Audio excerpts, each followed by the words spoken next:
3. A Irmandade. Elaine. Sandy tornara-se minha amiga. A propósito, a única que eu tinha. Eu a conheci no grupo de jovens que mencionei anteriormente. Quando íamos à igreja não era para ouvir sobre o Senhor, era para nos envolvermos com os garotos de lá. Trabalhávamos em várias programações da mocidade e, também, estávamos juntos para estudar e sair. Ela era muito bonita, possuidora de uma situação financeira melhor que a minha, vestia-se muito bem e era muito popular. Não parecia se preocupar com a diferença entre nós. Eu pensava que ela era minha amiga, mais por pena do que qualquer outro sentimento. Na ocasião, eu não sabia que ela era uma recruta da Irmandade. Sandy disse-me, pouco tempo depois do incidente com o capitão do time de futebol, que notara uma força especial em mim. Foi então que falou-me do lugar onde eu poderia aprimorá-la. Olha, ela disse, sei que você é triste e solitária e acho que sei onde conseguiria ajuda. A igreja que frequentamos não se importa de verdade com você, e para ser franca, nem mesmo Deus. Se ele quisesse não teria permitido que você nascesse assim. Então, ofereceu-me a chance de ir a um acampamento de jovens do grupo a que ela e a família pertenciam. Ela o chamava de acampamento da igreja. Este ficava a poucas milhas de distância e aconteceria no verão. Pensei a respeito e, como estávamos de férias escolares, não tendo mais o que fazer, decidi ir. Falei aos meus pais que iria a um acampamento de uma determinada igreja. Na realidade eles nem se preocupavam com o que eu fizesse. Estava ao mesmo tempo receosa e eufórica. Pensava, que finalmente, encontrara uma amiga e que talvez ir com ela seria a resposta para minha solidão e questionamentos concernentes à estranha força dentro de mim. Ela falara sobre o acampamento vários dias antes. Teria ser aceita, reconhecida e amada. Lá, os meus poderes poderiam ser usados e aperfeiçoados. Iria tornar-me importante e famosa ou quem sabe, rica, além de poder ter tudo o que desejasse. Na medida em que falava, eu senti o estranho poder dentro de mim revolver-se e intensificar. O que Sandy não fizera fora mencionar a palavra aceita e dizer a verdade sobre o grupo. Vou parar aqui para dar a você um resumo sobre o mesmo. O grupo, que secretamente denomina-se Irmandade, é constituído por pessoas que adoram a Satanás e são diretamente controladas por ele. É uma seita que, além de prejudicial, está crescendo rapidamente. Os dois maiores centros ficam no Zelão na costa oeste, mais precisamente em Los Angeles, São Francisco, e o outro na parte ocidental onde moro. Eles se dividem em grupos locais chamados de assembleias. Estas variam de 5 a 10 pessoas podendo chegar a milhares. É a mesma seita que Al Lindsay descreve em seu livro Satanás está vivo e ativo no planeta Terra e Mick Warnken Satã o Vendedor. Não esquecendo de que Dorian Irvine, na Inglaterra, escreveu sobre a mesma no livro Livro da Feitiçaria. Esta seita é extremamente secreta, e não se guarda nada que seja escrito. Até mesmo os contratos com Satã, assinados com sangue pelos membros, são queimados pelo sacerdote superior e pela sacerdotisa superior. Isto não é nem do conhecimento dos membros que estão em uma posição inferior.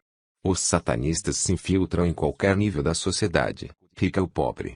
Estão entre os de educação superior, a polícia, oficiais do governo, homens e mulheres de negócio, e até entre os chamados ministros cristãos. Muitos frequentam a igreja e são considerados cidadãos de respeito, devido ao envolvimento nas atividades civis locais. Tudo funciona como disfarce. Vivem vidas duplas e são experientes mestres do engano. E não é de admirar, porque o próprio Satanás se transforma em anjo de luz. Não é muito, pois, que os seus próprios ministros se transformem em ministros de justiça, e o fim deles será conforme as suas obras. 2 Coríntios 11.14 e 15. Nas reuniões, eles usam nomes falsos, para que ao se encontrarem nas ruas, não reconheçam uns aos outros pelo nome verdadeiro. Eles são rigidamente disciplinados por Satanás e seus demônios e praticam sacrifícios humanos várias vezes ao ano e sacrifício animal mensalmente. Os sacrifícios humanos, em sua maioria, são de bebês nascidos de casais membros da seita. Todos os cuidados e até o parto são realizados por médicos e enfermeiras dentro da Irmandade. Assim, a mãe nunca é vista, o bebê não é registrado e nem mesmo sua morte. Entre os sacrifícios estão os que são raptados, um determinado membro quando está sob disciplina ou os voluntários. Os últimos, penso eu, é por não suportarem mais a si mesmos. Muitos são assassinos frios e sanguinários. extremamente habilidosos. Cada assembleia é liderada por um sacerdote superior e por uma sacerdotisa superior. Eles chegam a essa posição quando acham graça diante de Satã, por meio da execução de determinadas tarefas e pela obtenção de altos poderes de bruxaria. São muitas as disputas entre os membros dentro da própria seita. Existe também uma sociedade elitizada de bruxas que se denominam as Irmãs da Luz. Não deixando de mencionar outros grupos no Zéua que se denominam os Iluminados. A maioria não faz parte da Irmandade. Os que são ligados a ela são os Iluminados que descendem diretamente dos druidas sacerdotes dos antigos celtas, na Inglaterra. Eles são perigosos e extremamente poderosos.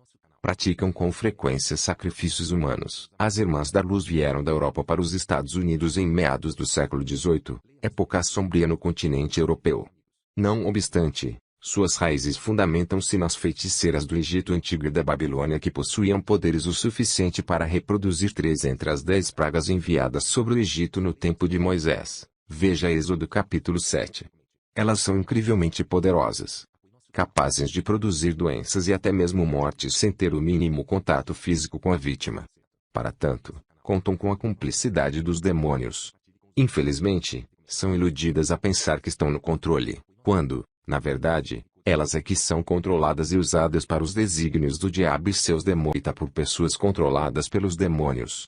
Elas chegam ao extremo de perder todas as emoções de amor e compaixão e tornam-se tão cruéis que dificilmente parecem humanas. Abordarei sobre esse assunto mais tarde. O rápido crescimento da Irmandade é um marco do final dos tempos e um cumprimento da profecia bíblica. Nos Estados Unidos, e por todo o mundo, existem milhares de pessoas e seitas que adoram e servem a Satanás usando diversos e diferentes nomes. Muitos o chamam de mestre.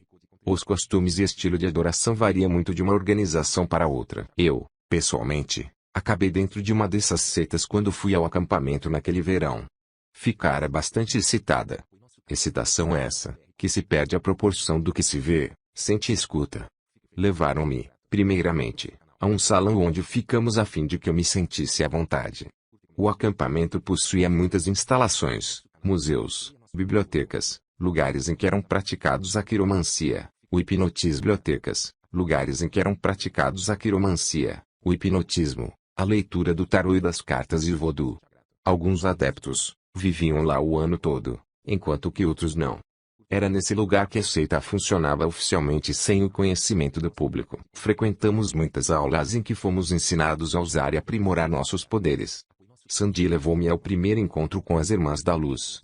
Mais tarde, eu viria a saber que elas me vigiaram por toda a infância desde a época em que meu sangue fora vendido por Elaine Grace. Sandy levou-me a uma enorme igreja satânica, que ficava aos fundos, 2 horas antes da principal reunião da noite. Como o sol estava se pondo, toda a igreja ficara escura, exceto pelas 13 velas cuidadosamente dispostas ao chão na parte da frente do recinto. Elas formavam sombras medonhas. E, essas sombras eram das 13 figuras. À medida em que nos aproximávamos pude notar que se tratava de 13 mulheres. Estavam vestidas igualmente, com túnicas longas e brancas. Tinham, também, capuzes nas cabeças e estavam assentadas com as pernas cruzadas sobre o chão limpíssimo, as costas eretas, os braços cruzados sobre o peito. Olhavam fixamente e totalmente concentradas para as velas. As velas mediam cerca de 70 centímetros de altura por 8 de espessura. Eram de cera preta, colocadas no topo de longas escoltas de papel elegantemente decoradas.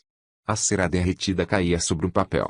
As mulheres não usavam joias ou quaisquer enfeites. Não faziam movimentos, exceto o dos lábios pelos contínuos cantos e zumbidos das preces oferecidas a Satanás. Havia naquele lugar um poder que, ao mesmo tempo que me fascinava, me assustava. Poder que, ao mesmo tempo que me fascinava, me assustava. Pude senti-lo enquanto observei aquele ritual de 2 horas. Na noite seguinte, fui levada outra vez, para assistir à mesma cerimônia. Sabia que eram as Irmãs da Luz apenas porque Sandy dissera. Outros se referiam a elas como as mães, e poucos nem mesmo sabiam que elas eram um grupo elitizado. Os homens não sabiam nada sobre a identidade delas, porque eram estritamente excluídos do grupo. Entretanto, eram a força na seita e formavam uma rigorosa guarda. As irmãs não toleravam fraqueza em quaisquer dos membros. Os fracos eram destruídos e poucas eram as mulheres jovens no meio delas. Aproximara-me de uma das mulheres depois do ritual na segunda noite e ela disse que observara meu interesse e conhecia o poder que eu possuía. Falou, também, que queria que eu fizesse parte do programa de treinamento. Eram casuais e disseram que eu poderia desenvolver e aprimorar meu poder. Assim, engoli a isca, alinhei e afundei. No começo, diziam que eu poderia ter grandeza e usufruir do poder para ter o que quisesse. Foram, também, as primeiras a dizer-me que aquele poder era de Satanás e não de Deus. E que aquele, e não este, era o verdadeiro Deus.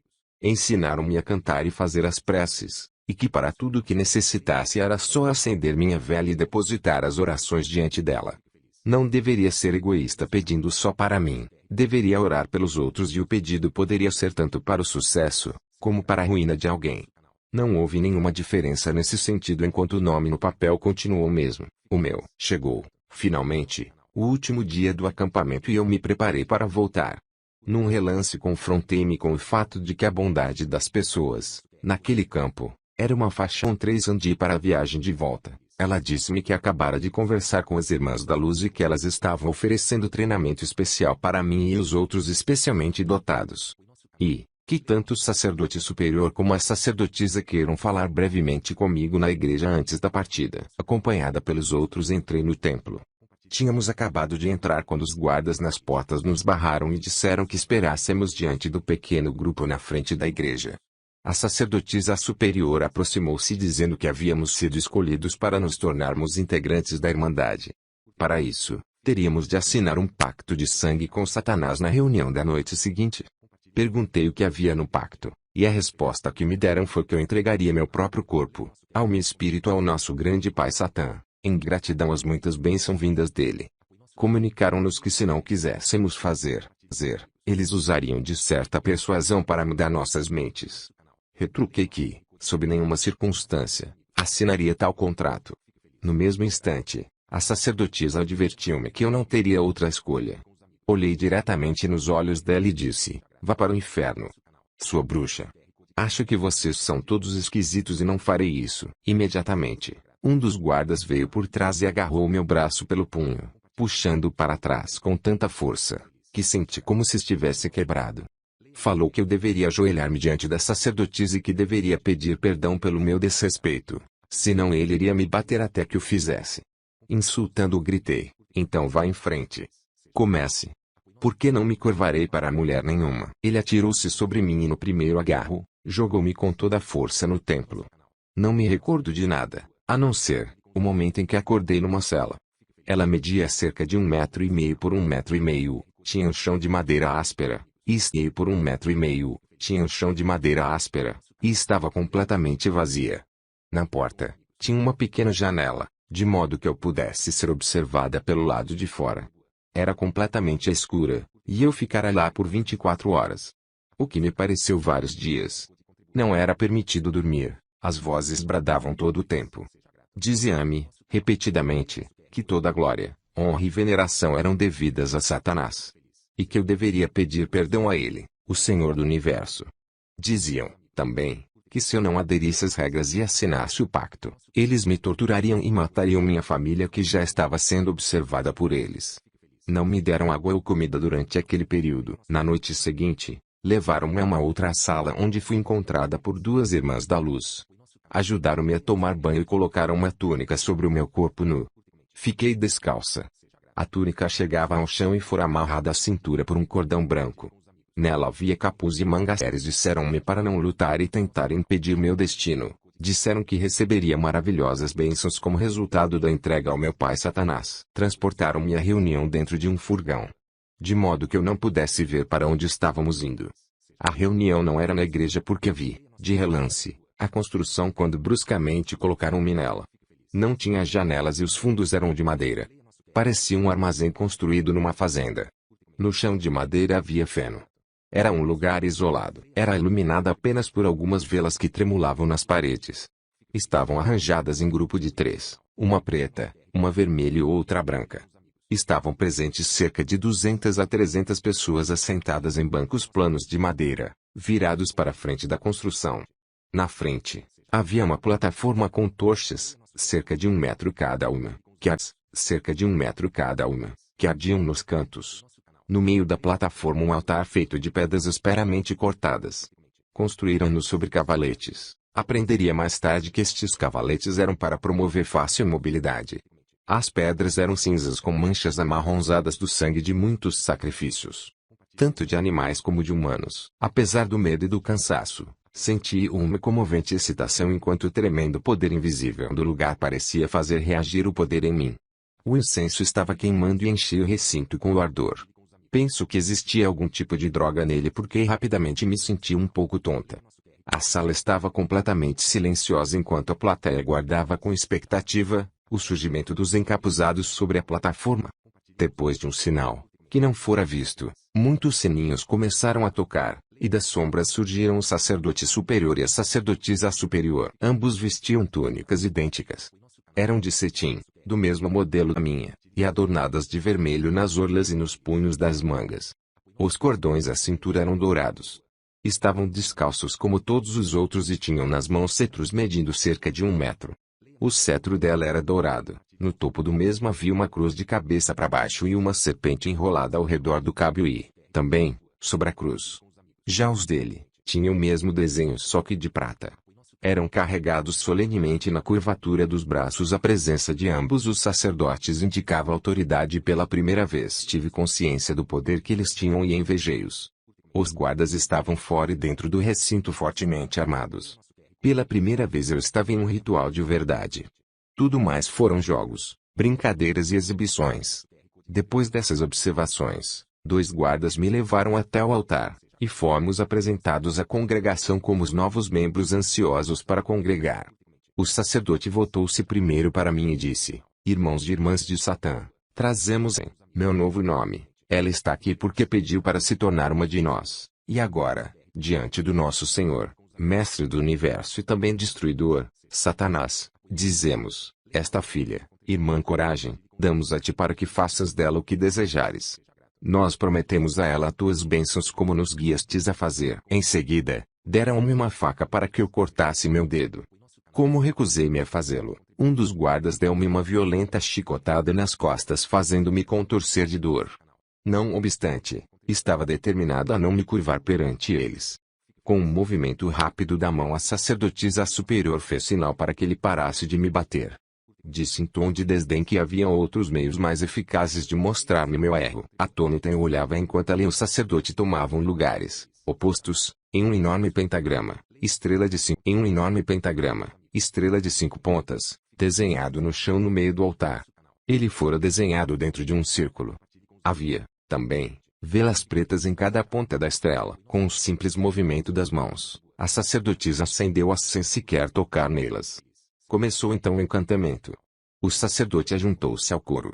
Em determinadas partes, marcadas pelo badalar de pequenos sinos, a plateia cantava junto. Repentinamente, o pentagrama ficou invisível sob uma cobertura de fumaça e uma ofuscante luz. A sala encheu-se, instantaneamente, de um odor de enxofre queimado. Um demônio gigantesco manifestou-se no centro do círculo. Bandeiras rodeavam-no. Sua altura era de aproximadamente 2,5 metros. Ele olhou-me de um jeito ameaçador, movimentando-se para frente e para trás. A sacerdotisa superior, o demônio iria me torturar até me matar. Já era o suficiente. Nunca sentira lá alto medo. Mas, ao mesmo tempo desejava ardentemente o poder demonstrado por Grace. Estava determinada a ser tão poderosa como ela. Só assim, poderia vingar-me de tudo que os outros me fizeram. Quando consenti em assinar o contrato, 2 mulheres vieram e colocaram uma túnica preta sobre a branca que eu vestia. A túnica preta, feita de algodão, era do mesmo modelo.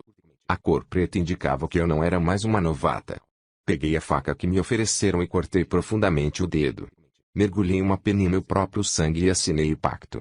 Assim eu entregava meu corpo, alma e espírito a Satanás. Terminando de fazê-lo, fui envolvido em uma descarga elétrica de energia que começou no alto da minha cabeça indo até as pontas meus dos pés. Foi tão forte que caí nocauteada ao chão. As pontas meus dos pés. Foi tão forte que caí nocauteada ao chão. Ao tentar me levantar, constatei que Grace estava fazendo outro encantamento. Invocava outro demônio. Este, dizendo que moraria dentro de mim. Aproximou-se pegando-me rudemente pelos ombros antes que eu pudesse dizer qualquer coisa, e logo, senti-me agonizar. Um calor intenso apoderou-se do meu corpo e senti aquele cheiro de enxofre novamente. Desmaiei em meio àquela agonia e só acordei quando fui rudemente carregada para o caminhão para a viagem de volta. Estava tão exausta e confusa pela falta de sono, comida, água e pelos maus tratos, que não podia compreender o sentido exato de tudo o que acontecera a mim. Permaneci no acampamento por mais 2 semanas até que meus ferimentos e queimaduras sarassem. Quando cheguei em casa, estava certa de ser uma das pessoas mais poderosas. A atenção da maioria das pessoas e pensava que nada, nem ninguém, poderia destruir-me. Como estava errada. Estava errada.